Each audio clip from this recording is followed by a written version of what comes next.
안녕하세요. 허세미술관의 관장 이한입니다. 저번 시간에 이어서 현대미술 사조 상징주의부터 시작하겠습니다. 바모스. 일단 저번 시간에 표현주의를 했는데 표현주의 전에 상징주의를 원래는 먼저 했어야 했습니다. 그래도 뭐 현대미술이 너무 복잡해서 순서대로 이렇게 딱딱딱 나뉘지 않거든요. 서로 영향을 주고받다 보니까 대략 1880년도 이후에 시작된 걸로 보는 게 맞는 것 같아요. 구스타프 모로가 이전부터 활동했기 때문에 이전일 수도 있는데 보통 문학에서 보통 크게 운동이 일어났기 때문에 1880년도 이후부터 영향을 주면서 1차 세계대전에 바톤 터치를 해서 독일 쪽의 표현주의 화가들이 그 계보를 잇는다라고 보면 좀 깔끔한. 비스타프 모로라는 화가가 있습니다. 이렇게도 불리는 것 같더라고요. 상징주의의 아버지. 이 상징주의라는 것이 보통은 문학에서 더 먼저 이 운동이 일어났거든요. 근데 이분은 이전부터 아주 신비롭고 신화적인 그림으로 상징주의에 어울리는 그림을 이미 시작하고 있었습니다. 그래서 어떻게 보면 근대의 1세대 상징주의 화가가 아닐까 싶어요. 대표작이 환영이란 작품. 근데 귀스타프 모로는 아주 유명한 이 그림은 귀스타프 모로지 뭐 이런 건 없는 것 같아요.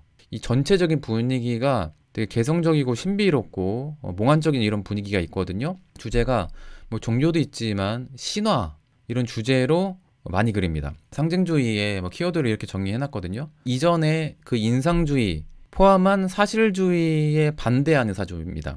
그러니까 카메라가 발명되면서 약간 어떻게 보면 인간이 카메라와 좀 비슷해지면서 세상을 객관에서 바라본다고 제가 저번 시간에 말씀드렸죠. 쿠르베 포함한 사실주의 화가들, 풍경에서는 바르 비종파가 나왔고 인상주의는 사실주의 범위 안에서 밝은 색깔로 빛을 포착하는 화가들이라고 볼 수가 있죠. 어쨌든 객관화돼서 세상을 바라봅니다. 근데 그렇다면 눈에 보이지 않는 이 세상, 그리고 인간의 상상, 내면 이런 걸 어떻게 표현할 건가 비슷한 게 표현주의이긴 한데 상징주의도 약간 이런 면이 있습니다. 이성이 아닌 비이성, 비합리적인 그리고 신비주의적인 성향이 있습니다. 19세기 말이다 보니까 세상이 불안하죠. 세기 말적인 우울함이라든지 충격, 약간 알 수 없는 슬픔, 뭔가 다운된 상태 이런 분위기가 있습니다. 귀신 나올 것 같은 이런 분위기도 있고 막 우울함, 사랑, 죽음, 삶 이런 주제가 많은데 삶이란 건 긍정적인 삶이 아니라 인생 뭐 있나? 어차피 죽을 거 아닌가 인간이란 건? 또 세기말하면 사람들이 뭐 종말을 많이 생각하거든요. 어느 시기나 세상 망하는 거 아닌가? 인상주의의 그런 긍정적인 세상 역동성 있고 팔이 너무 좋아 생동감 있고 이런 거와는 완전히 정반대의 사주예요. 목 잘린 게 있거든요. 세례 요한입니다. 예, 그럼 종교화죠. 그래서 이 여인은 헤르다 왕의 딸 살로메죠. 그러니까 여기 헤르다 왕이겠고 이게 어머니일 수도 있고 잘린 세례자 요한의 환영이 보이는 상태입니다. 종교화에서는요 이전에 살로메가 나오면 보통은 쟁반 위에 목 잘린 세례자 요한의 얼굴이 나오거든요. 근데 이 그림은 뭐 귀신처럼 세례자 요한의 목이 이렇게 공중부양하면서 빛이 나는. 그래서 제가 처음 봤을 때는 이게 무슨 그림이지 했어요. 이 빛이 나는 세례 요한의 얼굴만 있으니까. 그래서 되게 신비로운 분위기, 전형적인 상징주의 그림이지 않을까. 예, 구스타프 모로 하면 상징주의다 이렇게 볼 수가 있고 또 그 유명한 마티즈의 스승입니다. 사실주의를 추구한 게 아니다 보니까 그 후배들에게 굉장히 좀 관대하게 제자들에게 좀 자신감을 줬던 그런 스승이었거든요. 그래서 마티스도 솔직히 소묘력이라든지 테크니션은 아니잖아요. 이 마티즈 그림 보고 예언을 했거든요. 너는 나중에 그림을 단순화하는 작업을 잘할 것이다 했는데 특히 이제 아수주의로 유명한 마티즈가 이후에 그림을 매우 단순화시키면서 평면 디자인적인 그림을 많이 그리게 되죠. 또 상징주의 또 다른 화가 오딜롱 르동, 보통 르동이라고 많이 부른 것 같아요. 르동 하면 다른 그림도 유명하지만 저는 이 엽기적인 키클롭스, 이제 거인인데 눈만 달린 신화에 나오는 요 괴물, 이 눈만 하나 달렸기 때문에 이 비주얼적인 충격이 세거든요.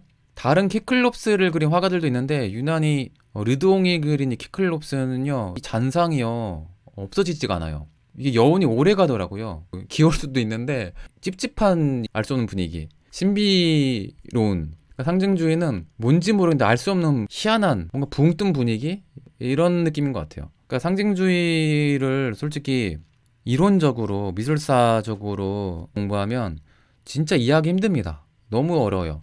근데 그러지 마시고 먼저 상징주의 유명한 화가들 그림을 보시면 이런 분위기네, 그러면 감이 와요. 아, 대략 이런 분위기구나.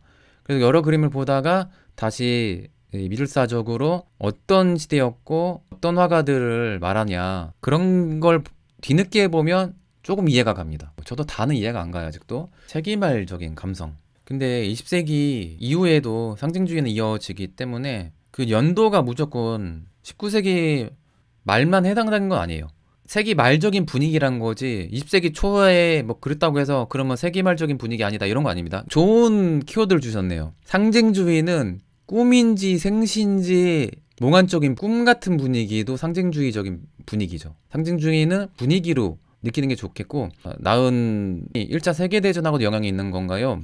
상징주의는 표현주의와 매우 비슷합니다. 공통 분모가 많아요. 상징주의 화파 막 이런 게 아니거든요. 그런 경향에 가깝다고 봐요, 저는. 그래서 표현주의 화가들도 상징주의적인 그림을 많이 그리죠. 그래서 상징주의면서 표현주의 대표 화가 절규를 그린 에드바르 뭉크, 이게 전형적인 표현주의 그림이면서 또 한편으로는 상징주의 그림이기도 해요. 에드바르 뭉크를 상징주의 화가라고 부른 경우도 있고요, 표현주의 화가라고 부른 경우도 있습니다. 반사실주의적인 경향이 다 나오죠. 실제 보이는 노을 풍경이 아니라 뭉크가 바라본 핏빛의 노을. 뭉크는 이 분위기를 정말 싫어했습니다. 괴로워했어요. 굉장히 주관적인 거죠. 그래서 내면인 거예요. 내가 주관적으로 느끼는 세상을 그린 겁니다. 이게 상징주의 그리고 표현주의 둘 다 해당돼요. 그래서 되게 비슷한 거죠. 표현주의와 상징주의는 엄연히 그 언어적으로 이 사상적으로는 다르지만 그림으로 보면 겹치는 게 너무 많아요.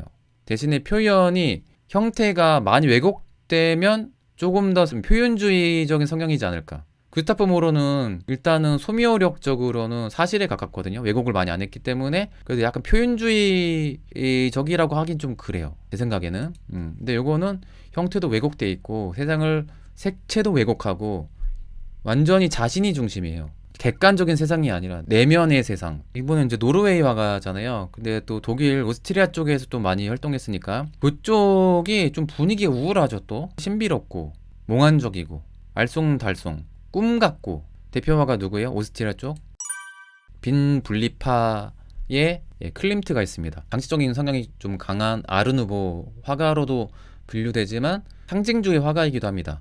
이 여인과 남자가 이 처한 상황이 뭘까? 왜 뒤가 낭떠러지일까? 상징주의는 명확한 정답을 안 줍니다. 그림이 알쏭달쏭해요. 비밀스럽습니다. 감상자가 많은 상상을 하게 만들어요. 수수께끼를 던져준다고 말할 수 있을까요? 궁금하게 만듭니다. 이 그림 뭘까? 이 네모의 패턴은 무엇을 의미할까? 동그라미는 무엇을 의미할까? 키스를 하는데 왜 얼굴이 가려져 있을까? 이 남자는 도대체 누구인가? 클림트 자신인가?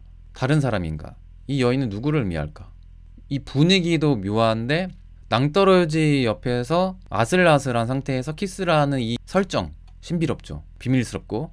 클림트가 그린 그 빈대야 벽화 스케치, 결국 벽화로 실행은 못했지만 반대 때문에 의학, 법학, 철학 그 주제의 소묘들 되게 유명하거든요. 그 그림들을 보면 그 자체가 상징주의 그림들, 또 초현실주의적인 그림들, 마치 꿈을 꾼 듯한 이런 느낌이죠.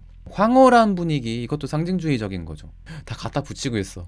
그러니까 상징주의는 인상주의 또 뭐 초현실주의 화가들처럼 그룹으로 활동하는 집단이 아니거든요. 그러니까 성향이에요. 그래서 다른 사조에 속하는 화가들이 상징주의 화가일 수도 있어요. 지금 활동하는 화가들 중에서도.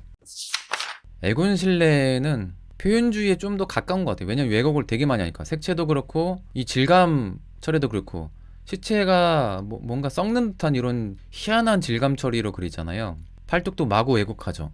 근데 이 그림 설정도 상징주의죠. 비밀스럽잖아요. 궁금하잖아요. 죽어가는 이 남자가 이 여인을 껴안고 있는데 여인이 이 남자 떠나가지 말라고 껴안는 것 같잖아요. 궁금하죠. 아시는 분들은 아실 거예요. 그 에곤 실레 와 발리의 사랑, 그 슬픈 스토리를 보면 이 그림이 대략 암시를 주거든요. 사랑하는 남녀가 이별을 하는구나. 근데 그 상황이 안타까운 거죠. 세기말적인 그 상징주의에서 벗어난 지 얼마 안 됐을 때 20세기 초반이긴 하지만 분위기는 상징주의, 그리고 에드바르 뭉크의 영향을 받았거든요. 예군 신뢰가 이 불안한 분위기가 여기에도 약간 이어지죠. 꾸덕한 생선 썩는 느낌. 와, 표현 너무 창의적이야. 이런 표현 너무 좋습니다. 문장으로 공부하지 않았으면 좋겠어요. 그림 보고 느낌으로 받아들이고 어떤 화가들을 상징주의 화가로 분류하나 그걸 미술사적으로 보면 이해가 바로 오는 거죠. 책을 봤을 때 이해가 안 된다 그러면 억지로 책 읽지 마세요. 그냥 화가들 그림 먼저 보세요. 문장 보지 마시고 느끼는 게 먼저죠. 모르면 어때요? 그림으로 받아들이는 게 먼저죠.